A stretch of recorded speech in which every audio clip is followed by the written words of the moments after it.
Podemos assentar, fica à vontade. O Sérgio fica naquele solo maravilhoso, lindo, enquanto o Douglas vai produzir um som para nós ali da Expresso, né, Douglas? Boa noite a todos. Que a graça e a paz do nosso Senhor Jesus Cristo esteja na nossa vida e no nosso coração, amém? Meus queridos, é de muita alegria para mim estar hoje, mais uma vez, aqui hoje, podendo pregar a palavra de Deus aqui com vocês. Melhor ainda porque o ambiente está mudado, está diferenciado. Nós católicos, nós andamos de uma forma diferente. Quando a gente deixa Deus usar, a gente resgata aquilo que estava lá no fundo e a gente traz algumas novidades que já não são mais novidades. Novidades que haviam sido deixadas de lado. O banco de madeira, uma cortina no fundo.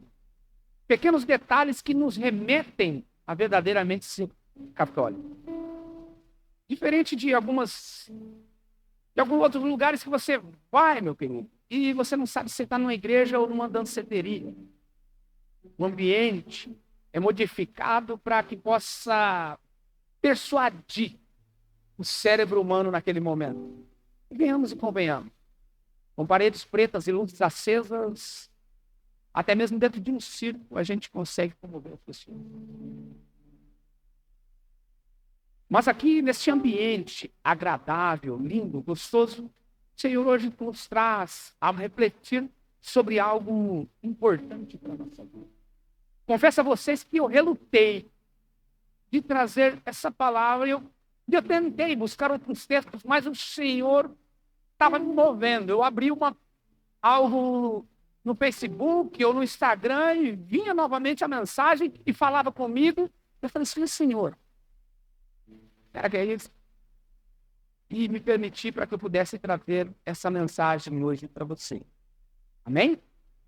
Meus queridos, existe algo muito interessante na nossa vida que a gente precisa entender.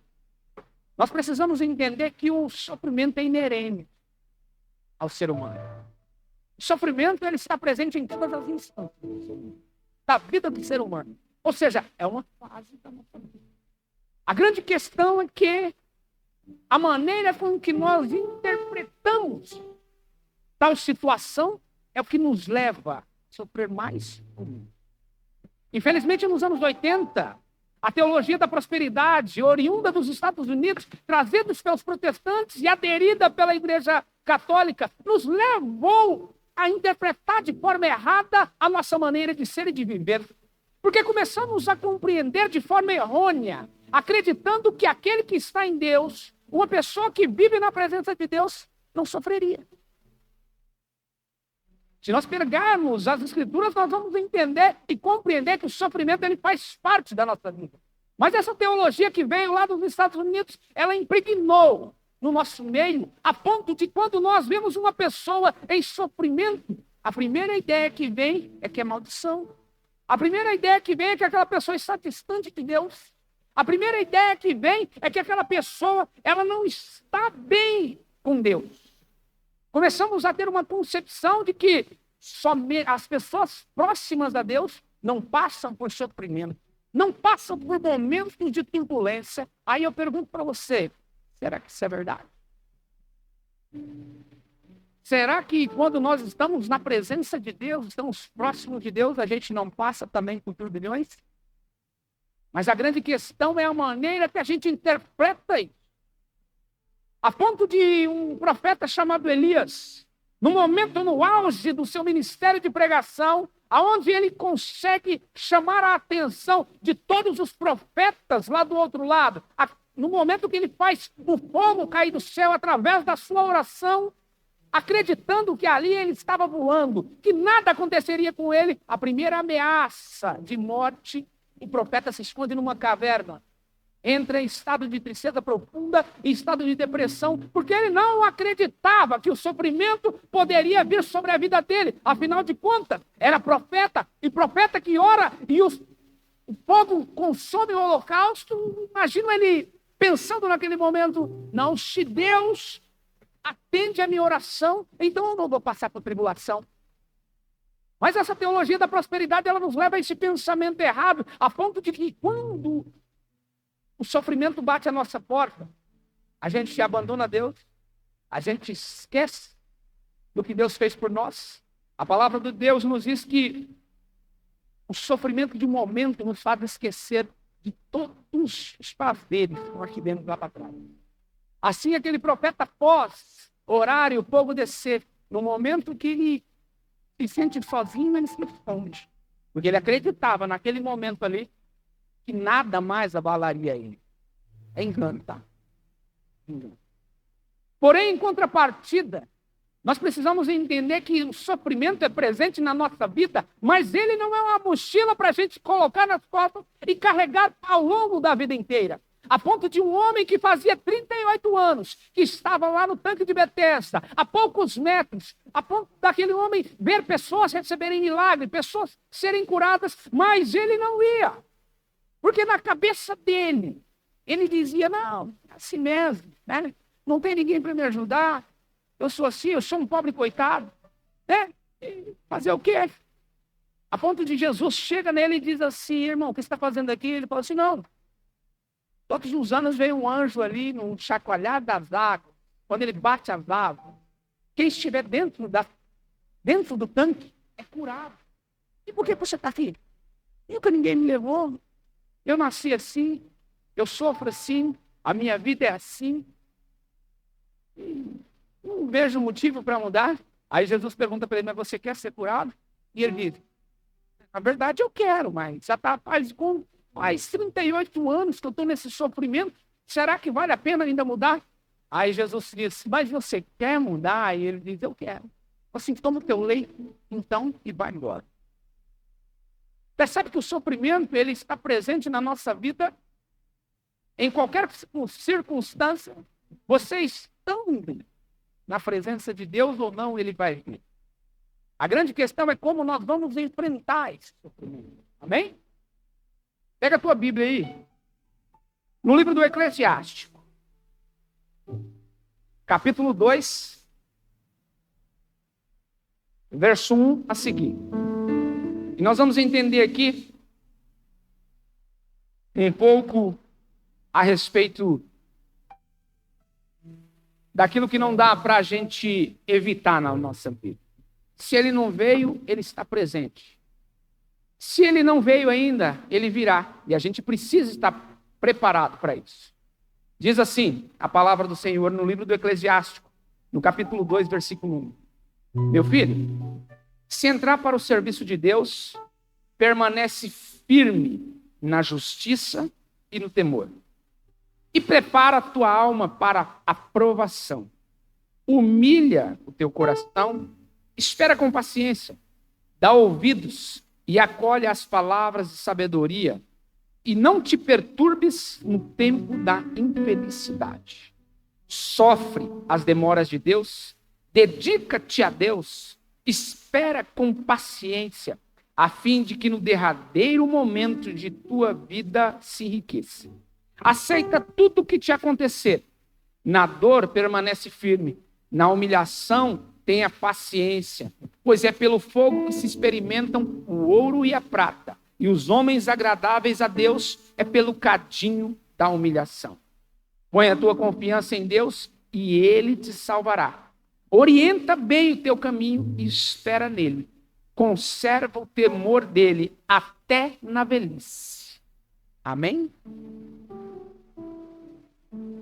Prepara a tua alma para o tempo. É interessante quando a gente vai levar as crianças para um acampamento, a primeira coisa que a gente faz é preparar uma caixinha com medicamentos. Já percebeu? A gente prepara uma caixinha de primeiros socorros. Você está agorando o acampamento? Não. Eu estou me preparando para aquilo que pode acontecer. Eu estou me preparando para aquilo que, obviamente, pode vir a acontecer. Então, a mãe ou o pai prepara aquela caixa de medicamentos para que possa ser levado para aquele acampamento. Para que, se vier a acontecer, estão preparados para dar os primeiros socorros. E a palavra do Senhor diz assim: prepara a tua alma, prepara o teu coração para a provação. Prepara para o dia da infelicidade, para o dia do infortúnio. Prepara para esse momento. Prepara para quê? Para que no momento que este tempo da adversidade vier, você saiba como agir. Ou pelo menos saiba como ficar parado. Porque o sofrimento, ele vem sobre a vida das pessoas.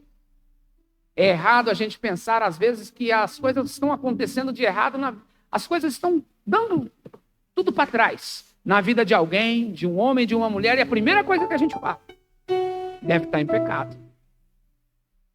Só pode estar em pecado. Só pode estar em pecado. Um dia fui fazer uma pregação e eu costumo dar os testemunhos da providência de Deus na minha vida material e financeira. E no momento que eu cheguei em casa, a coordenadora me mandou uma mensagem. Ô Gilson, eu vi seu testemunho, irmão, daquilo que Deus tem feito na tua vida, amém, glória a Deus.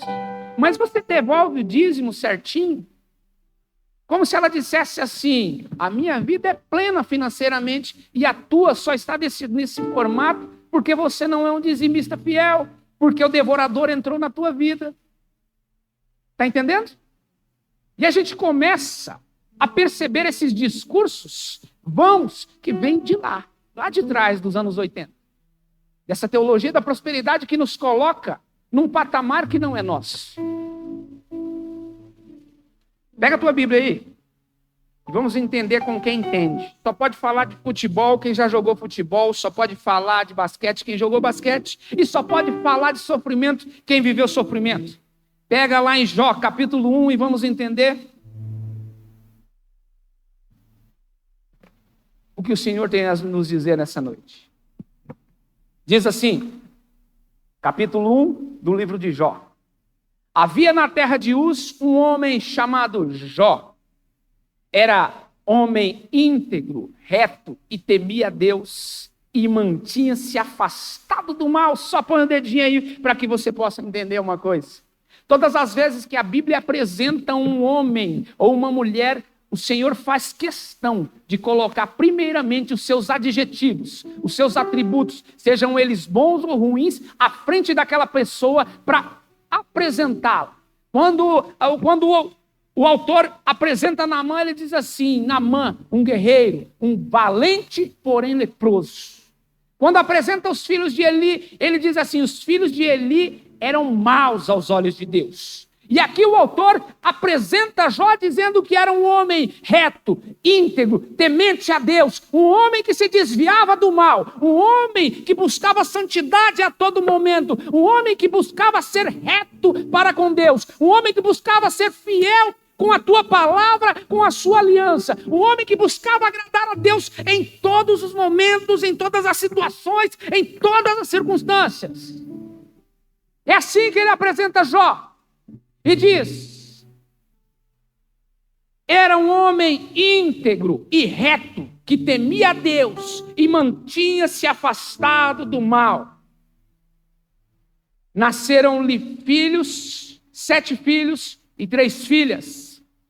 Possuía 7.000 ovelhas, 3.000 camelos, 500 juntas de bois, 500 jumentas e uma grande quantidade de escravos. Este homem era o mais rico dentre todos os habitantes do Oriente. Seus filhos tinham costume de ir à casa um dos outros, alternadamente, para o banquetearem, e convidava suas 3 irmãs para comer e beber junto com eles. Queridos, quem nunca sonhou com uma família dessa? Quem nunca sonhou com uma vida semelhante a essa aqui? Uma pessoa reta, íntegra, que se desvia do mal, uma pessoa com a casa cheia de filhos, uma pessoa que tem os filhos que confraternizam-se entre si, uma pessoa que as suas empresas andam de vento em popa, aonde os seus bens materiais crescem. Quem nunca sonhou com isso? Assim era Jó, a ponto de Deus olhar e se orgulhar dessa pessoa, a ponto de Deus olhar e se orgulhar desse homem. Quando acabava a série dos dias de banquetes, Jó mandava chamar seus filhos para purificá-los. e na manhã do dia seguinte oferecia holocaustos por intenção de cada um deles. Porque ele dizia: talvez meus filhos tenham pecado e amaldiçoado a Deus em seu coração. Assim fazia Jó sempre.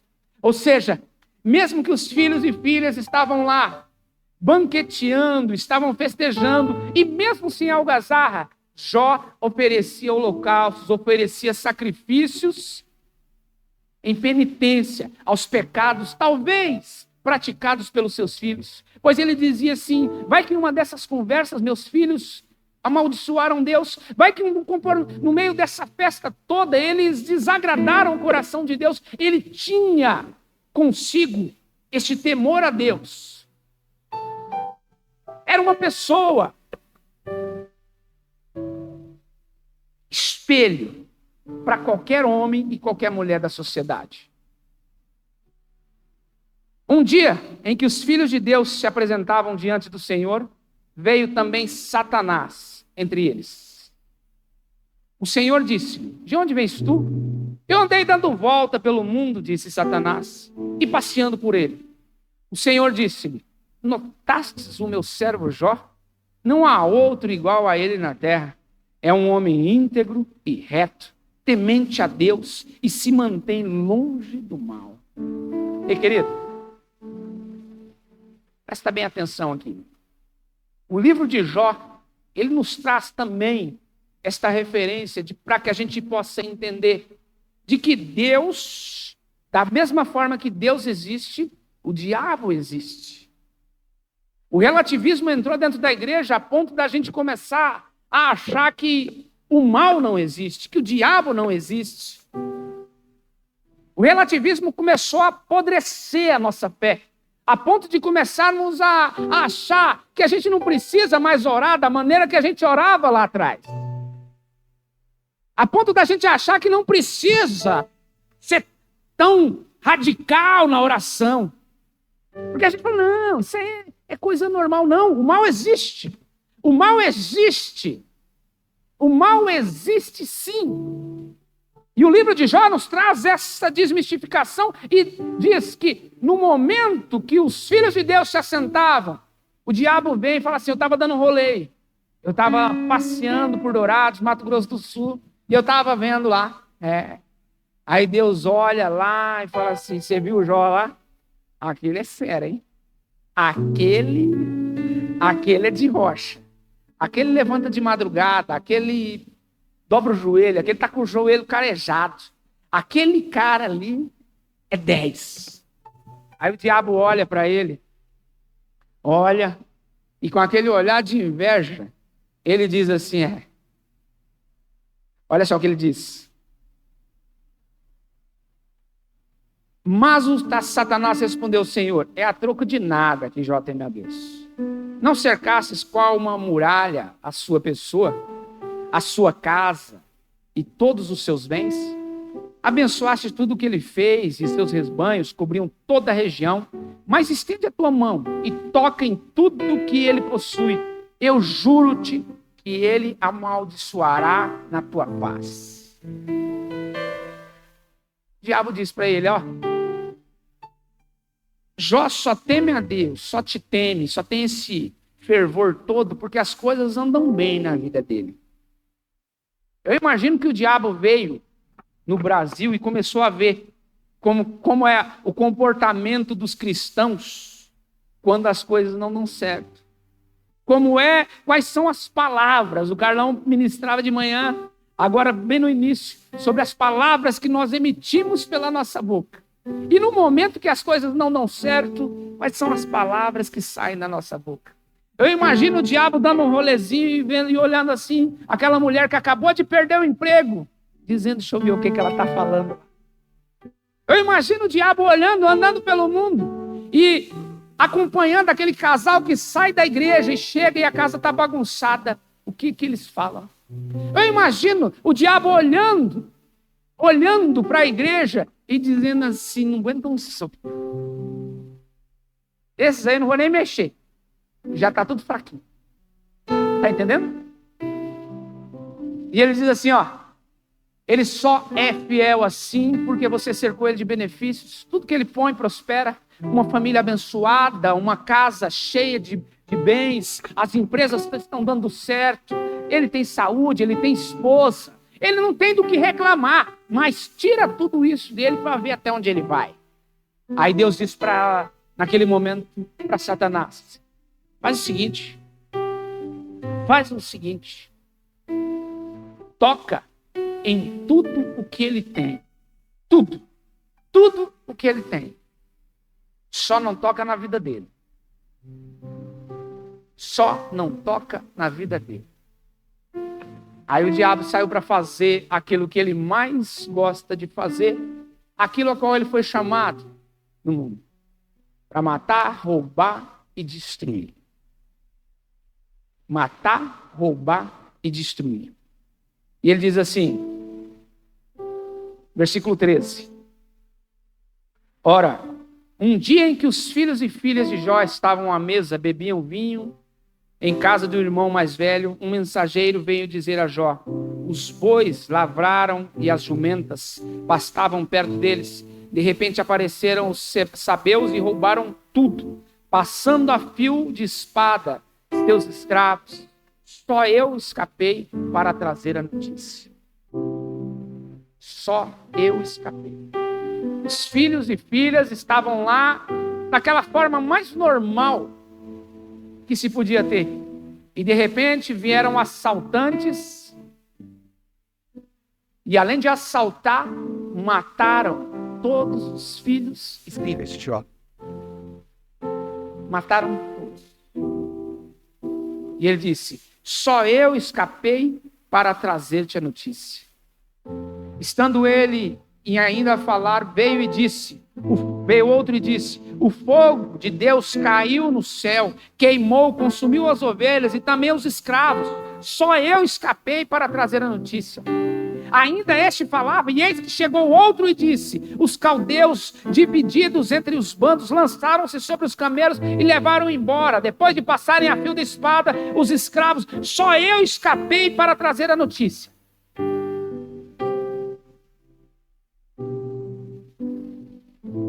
Já viu aquele momento que quando vem um problema, não dá para se desesperar?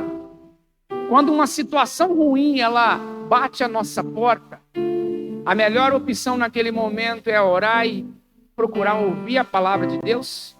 Sabe por quê, querido? Porque todas as vezes que um problema ele vem, e quando eu estou falando problema, não estou fazendo um problema natural. Aquilo que é enviado pelo diabo, aquilo que vem para atormentar a tua vida, ele nunca vai vir só. Vão vir um problema, 2 problemas, 3 problemas, 4 problemas. Porque quando os demônios eles não agem sozinhos. Eles agem em legião.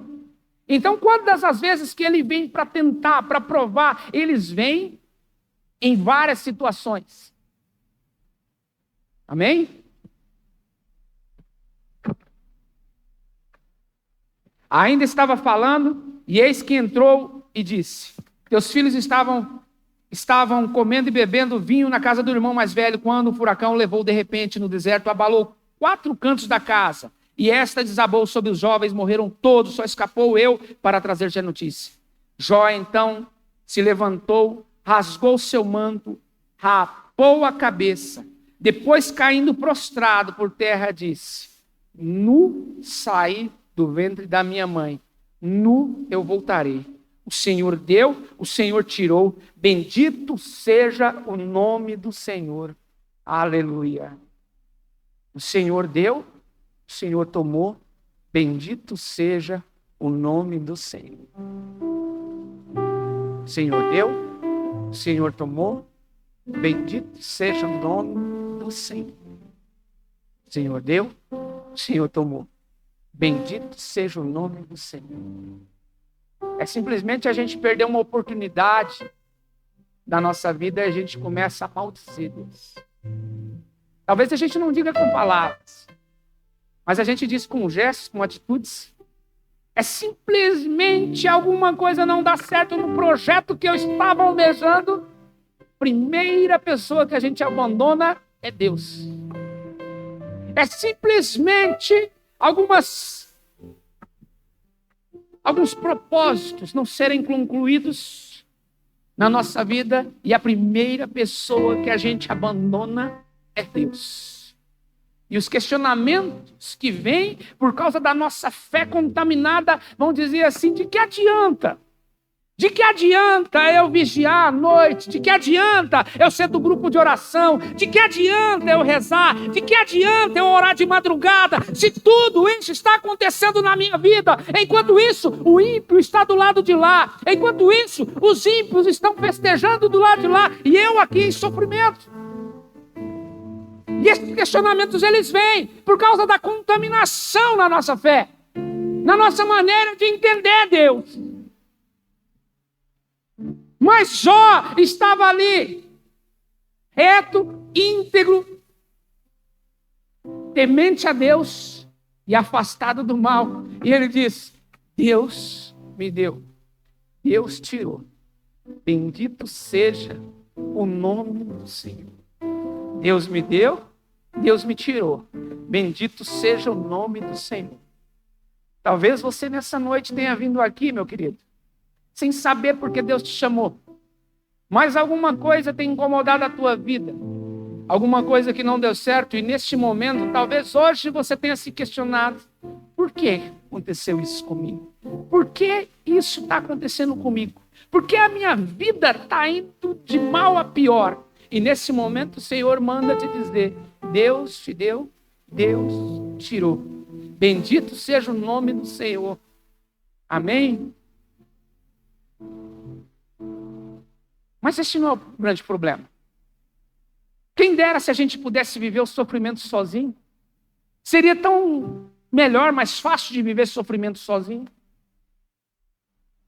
O grande problema é que a gente não vive sozinho, a gente vive em sociedade, a gente vive em família, a gente vive em coletivo. Então a gente presta contas para todas as pessoas que moram conosco, que trabalham com a gente, que convivem com a gente, e as pessoas nos questionam se aquilo que eu estou vivendo, será que é certo?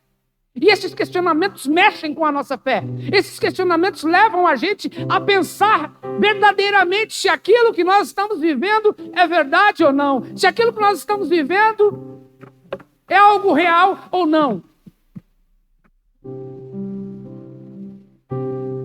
Eu me lembro até hoje, o dia que minha esposa estava com câncer. E um pastor foi lá em casa e disse assim: você não está vendo que isso tudo está acontecendo é por tua causa? Como se dissesse assim: porque você é católico, esse mal veio sobre a tua vida? Você está entendendo, querido? O questionamento? Eu olhei para ele e naquele mesmo dia que ele me disse isso, ele disse: vem comigo que eu vou te ungir pastor. Falei: eu não quero. Se Deus me deu uma cruz, Ele não me daria uma cruz mais pesada do que aquilo que eu posso carregar.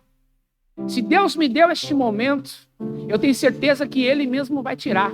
Se Deus permitiu que a gente entrasse nesta situação, Ele mesmo vai tirar. Eu agradeço o seu convite. Muito obrigado. Deus abençoe. Jó chegou em casa, perdeu os bens materiais,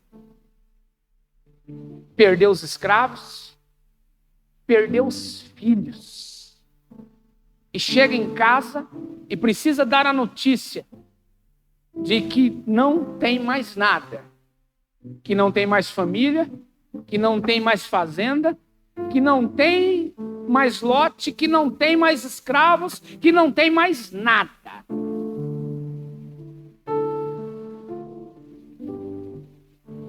Ele precisa dessa notícia.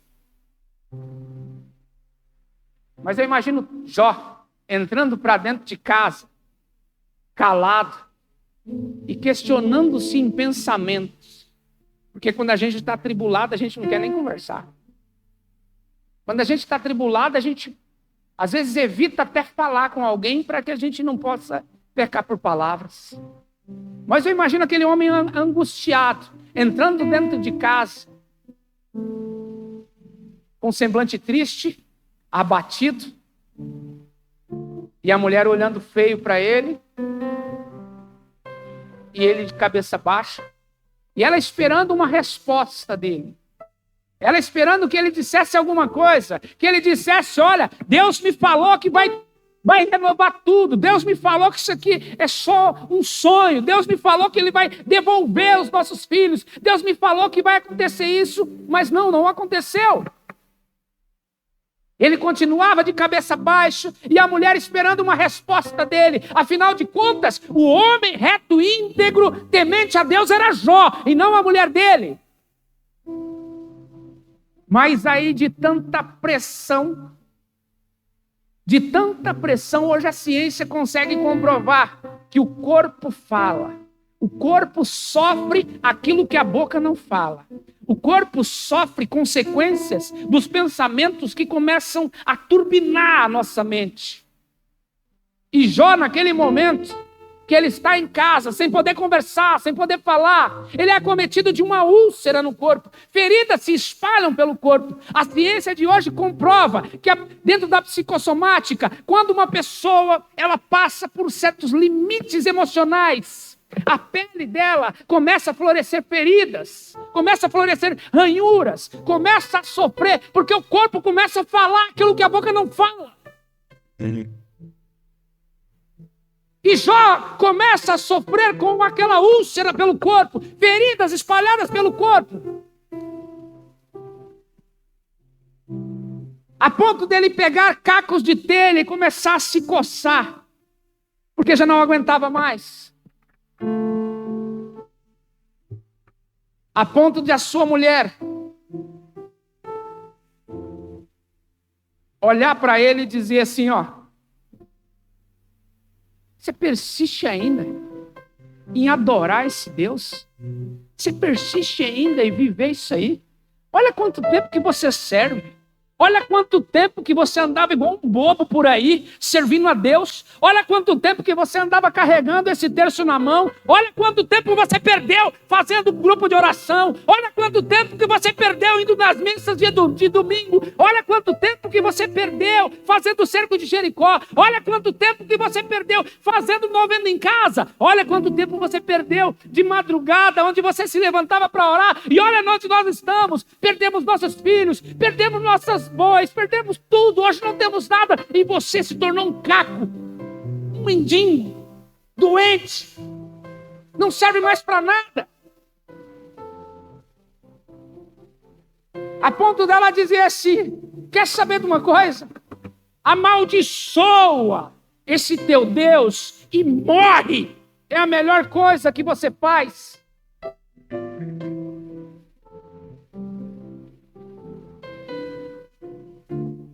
Jó abaixa a cabeça. E mesmo com todo esse turbilhão de pensamentos e de situações reais na vida dele, ele abaixa a cabeça, se prostra e murmura: Deus me deu, Deus me tirou. Bendito seja o nome do Senhor. Deus me deu, Deus me tirou. Bendito seja o nome do Senhor. Bendito seja. Eu não sei qual é o sofrimento que você está vivendo hoje, querido. Eu não sei qual é o momento da tua vida. A única coisa que eu sei é que nenhum ser humano na face da terra é isento do sofrimento. E o sofrimento é a medida de cada um. O sofrimento é a medida de cada um. O sofrimento tem a medida para cada um. Gilson, não estou aguentando. Foi feito na tua medida. Gilson, não estou aguentando mais esse sofrimento. É na tua medida. É na tua medida. O teu sofrimento não serve para mim, muito menos o meu para você. Mas é feito à tua medida. E Jó estava ali, dizendo: Deus me deu, Deus me tirou. Bendito seja o nome do Senhor. Passa-se o tempo, Aí vem amigos conselheiros. E amigos, tem uma hora que é bom você ter amigos por perto. Tem momentos que é legal você ter amigos por perto, mas tem momentos que não. Porque os questionamentos que às vezes os amigos começam a trazer para a nossa vida, ao invés de nos ajudar, confundem mais. Os 3 amigos de Jó chegam lá e começam a conversar. E começam a questionar, mas cara, será que você estava sendo certo assim mesmo com Deus? Será que você não pisou na bola? Será que não tinha nenhum pecadinho escondido por aí, não? Ô Jó, cara, se você... uma coisa, você precisa entender. Se você não comete pecado, cara, se você não comete pecado, então esse Deus que você adora é muito mau. Porque ele acaba permitindo que venha tudo isso sobre a tua vida. Está entendendo? E leva a questionamentos. A ponto de Jó, lá no capítulo 3, ele dizia assim: maldito seja o dia que eu nasci. Maldito seja o dia que disseram, nasceu um menino. Maldito seja o dia que eu nasci. Ele estava dizendo, porque eu não morri, assim como aquelas outras crianças que morriam no momento do parto. Por que me permitiu que isso? Mas mesmo assim, ele silencia e vê o tempo. Após conversar com os 3 irmãos, com os 3 amigos, ele vem e começa a ter um diálogo com Deus. Deus se aproxima. Deixa eu falar um negócio para você, querido. O maior lugar de intimidade para com Deus não é o tempo da bonança, não, tá? O melhor lugar de intimidade com Deus é o tempo dos sofrimentos. É no tempo do sofrimento que a gente se abaixa, que a gente se desfaz de toda a armadura humana. E nesse momento que a gente se desfaz dessa armadura humana, é nesse momento que Deus olha para você de cabeça baixa, com ar de sofrimento, ele diz: agora ele entende.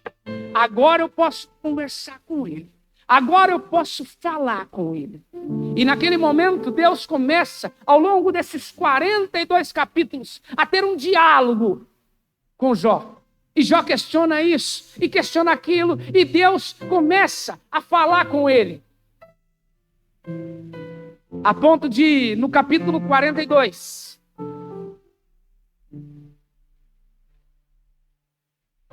lá no capítulo 42, versículo 5, ele diz assim: meus ouvidos ouviram falar de ti, mas agora meus próprios olhos te viram. É por isso que me retrato e me arrependo no pó e na cinza. No momento do sofrimento, Jó está dizendo assim, Senhor, naquele tempo que estava tudo tranquilo, eu só tinha ouvido falar de você. Eu só tinha ouvido falar das suas ações. Mas agora, no meio desse sofrimento, verdadeiramente, eu vi com os meus próprios olhos quem é o Senhor. No meio do meu sofrimento, eu pude te enxergar verdadeiramente.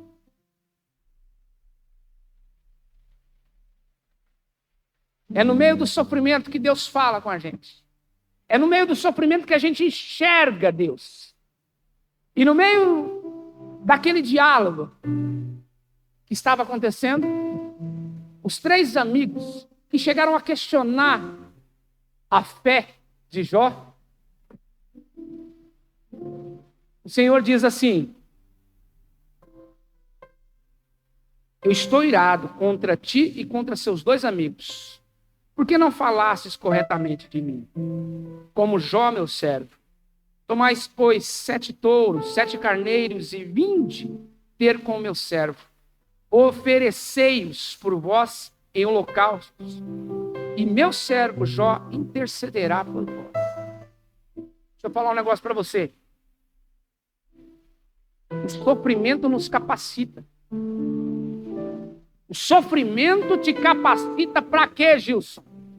Para orar, para interceder pelas pessoas. O sofrimento te capacita a orar por pessoas que estão passando por aquele mesmo problema que lá você passou. Deus levanta Jó naquele momento para orar pelos seus amigos agora. Às vezes as pessoas estão sofrendo e dizem, não, eu não vou poder fazer mais isso não, porque eu ainda estou sofrendo muito. Mas a maneira que se enxerga o sofrimento, Jó vira a chavinha do seu coração, a chave da sua mente e diz assim, este sofrimento que veio na minha vida não foi simplesmente para me fazer sofrer, mas foi para me edificar. O sofrimento é processo, e no meio deste processo, a qual nós entramos com a permissão de Deus, Deus só permite que a gente entre se a gente tiver condições de passar por ele. E ali Jó começa a interceder pelos seus amigos. E preste bem atenção. Eu vejo pessoas, às vezes, que estão passando por sofrimento e começam a viver naquele vitimismo. Não vou, você está falando isso aí porque não é com você. Você está falando isso aí porque não é com a tua vida. Você não sabe o que eu estou sentindo. Você não sabe o que eu estou passando. Você não sabe o que eu estou vivendo. Você não sabe um tiquinho do meu sofrimento.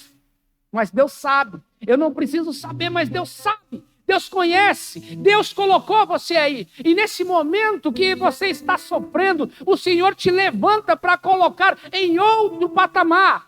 Enquanto Jó estava ali, o Senhor diz para ele, agora você vai interceder pelos seus amigos. E Jó começa a orar. E sabe de uma coisa, Marcelo, o que acontece na nossa vida? Quando nós estamos em via de sofrimento, na via dolorosa da nossa vida, e nós nos colocamos a orar por outras pessoas que estão com sofrimento talvez parecido, pior ou igual ao nosso. Nesse momento, Deus olha para a nossa vida e a nossa oração se torna fecunda na presença de Deus.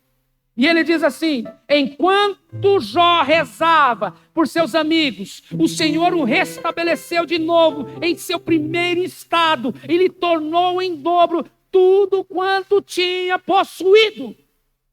Está entendendo? O sofrimento é processo.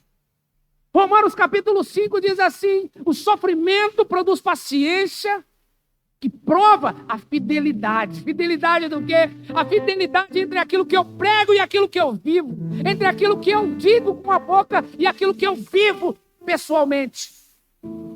Ele prova a fidelidade. A fidelidade, após sido comprovada, ela gera esperança. E a esperança é a fé em movimento. E a fé em movimento, ela alcança milagres, alcança prodígios, alcança e ela transforma. A esperança, ela não engana. A esperança não é expectativa. A esperança é esperar aquilo que há de vir. Está entendendo, querido? Eu não sei o que você tem vivido, eu não sei o que você tem passado. Eu não sei como é que está a tua situação de vida. Eu não sei como está a tua família, eu não sei como está a tua saúde. Mas uma coisa eu sei, se Deus permitiu, é porque Ele tem um propósito muito maior para a tua vida. Se Deus permitiu, é porque Ele tem um propósito muito maior do que aquele que você sonhava. Quando Deus permite que venham algumas tribulações na nossa vida, cara, é porque Ele diz assim, se passar por esse processo, eu vou colocar Ele Eu vou colocar uma nova história. Eu vou reescrever a história desse cidadãozinho aí. Eu vou reescrever a história dessa família aí. Eu vou reescrever a história destes a qual eu escolhi. Está entendendo? Sofrimento é processo. E o processo é para melhoria. Já viu falar de alimento in natura e alimento processado? Tem coisa que é indigerível naturalmente. Mas quando passa pelo processamento, do outro lado, nós conseguimos ter o melhor tirado daqui. Amém? Quero convidar você a ficar de pé nesse momento.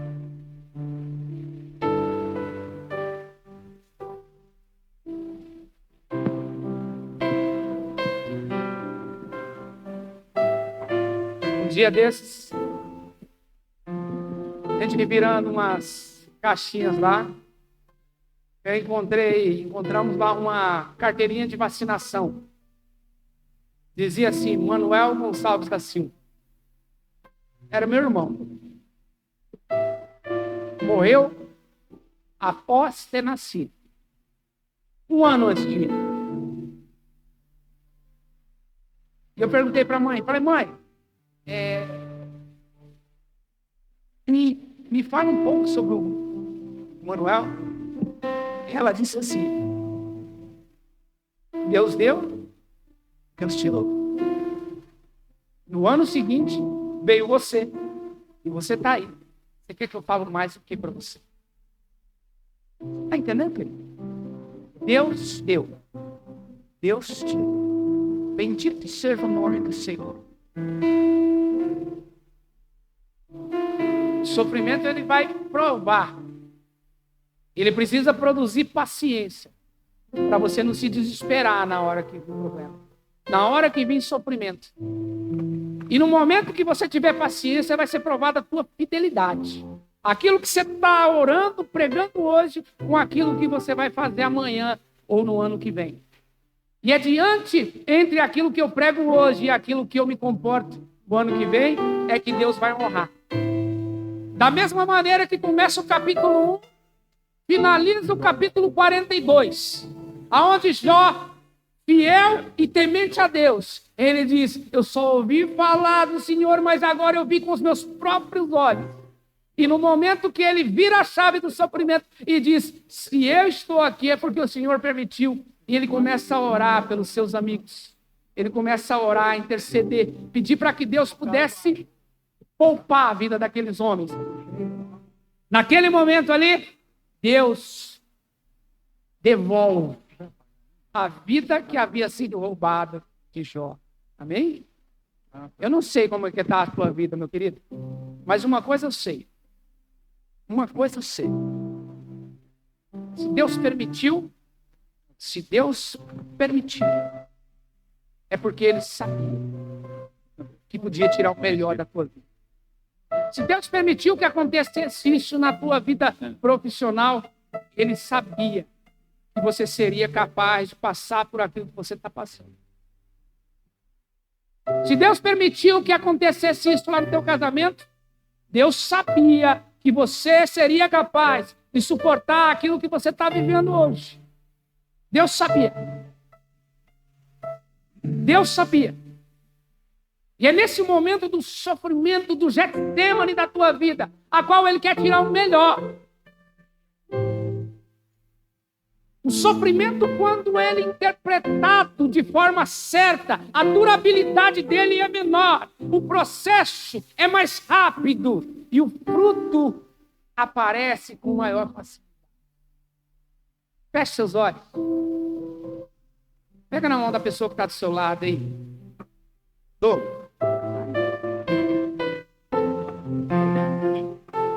Feche seus olhos. E que o Senhor hoje possa falar com você. Esse sofrimento aí não é para a vida inteira. É apenas um momento. Como pode ainda adorar se não tem motivos para cantar?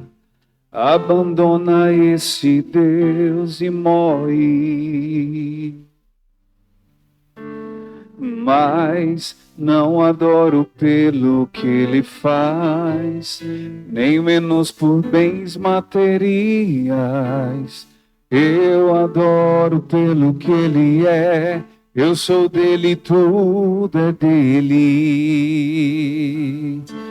Jó, você não tem motivos. Perdeu seus bens, seus filhos, seus amigos. O que é que você vai fazer? Eu vou adorar. Simplesmente adorar. Vou adorar. Deus me deu, Deus tomou, bendito seja o nome do Senhor. A Ele a glória, a Ele a honra e o Deus me deu, Deus tomou, bendito seja o nome do Senhor. A Ele a glória, a Ele a honra e o louvor. Vai cantando isso, Deus me deu, vai. Deus me deu, Deus tomou, Deus, bendito seja o nome do Senhor. A Ele a glória, a Ele a glória, a Ele a honra, a Ele a honra e o louvor. Deus me deu, Deus me deu, Deus tomou, bendito seja o nome do Senhor. A Ele a honra, a Ele a glória e o louvor.